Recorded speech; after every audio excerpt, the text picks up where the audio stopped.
అడుగుతుంటే తెలియదంటున్నారు. తెలీదంటే ఎలారా? ఏంటి సార్ ఇది? ఇంత కేర్లెస్ గా సమాధానం చెప్తున్నారు. నన్నేం చేయమంటారు సార్? అసలు డబ్బు మీరు ఎక్కడ పెట్టారు? మామా ఒక్కసారి ఆలోచించు మామా.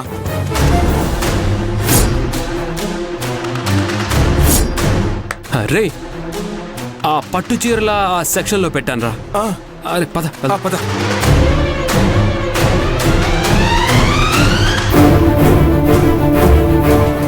ఏదిరా? రే ఏం వెతుకుతున్నారు సార్?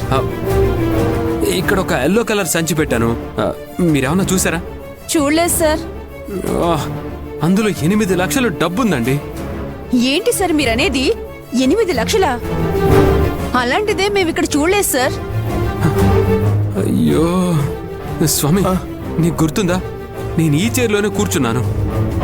అక్కడ అందరూ ఆర్గ్యుమెంట్ చేస్తుంటే నేను సంచి ఇక్కడే పెట్టి వాళ్ళతో మాట్లాడడానికి వెళ్ళాను. నువ్వు కూడా చూసావు కదరా? అరే నేను నిజంగా చూడలేదురా. నేను నీతో పాటే వచ్చేసాను. అయ్యో నువ్వు కూడా ఏంట్రా? అయ్యో అరే రా స్వామి, ఖచ్చితంగా ఈ కెమెరాలో రికార్డ్ అయి ఉంటుందిరా. రా వెళ్ళి ఓనర్ని అడుగుదాం. పదరా. ఏమైంది సార్? డబ్బు దొరికిందా? లేదండి, కొంచెం ఆ సీసీ కెమెరా ఫుటేజ్ చూపిస్తారా? సారీ సార్, అవి పాడయి 2 రోజులు అవుతుంది. ఏంటి సింపుల్ గా సారీ? ఇంతమంది షాపింగ్కి వచ్చే ప్లేస్లో అవన్నీ ప్రాపర్గా మెయింటైన్ చేసే బాధ్యత లేదా మీకు? రిపేర్ అని ఇంత సింపుల్ గా చెప్తున్నారు. సార్ ఆల్రెడీ టెక్నీషియన్స్ కి ఇన్ఫార్మ్ చేశాం సార్, వాళ్ళు ఇంకా రాలేదు.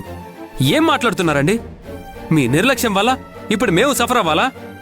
రే రే టెన్షన్ పడకరా. తప్పకుండా. టెన్షన్ పడకుండా ఎలా ఉండమంటారా? ఆ కెమెరా వర్క్ చేస్తుంటే ఎవరు తీశారో కనిపెట్టొచ్చు కదా. ఇప్పుడు ఏం చేయాలో అర్థం కావడం లేదురా.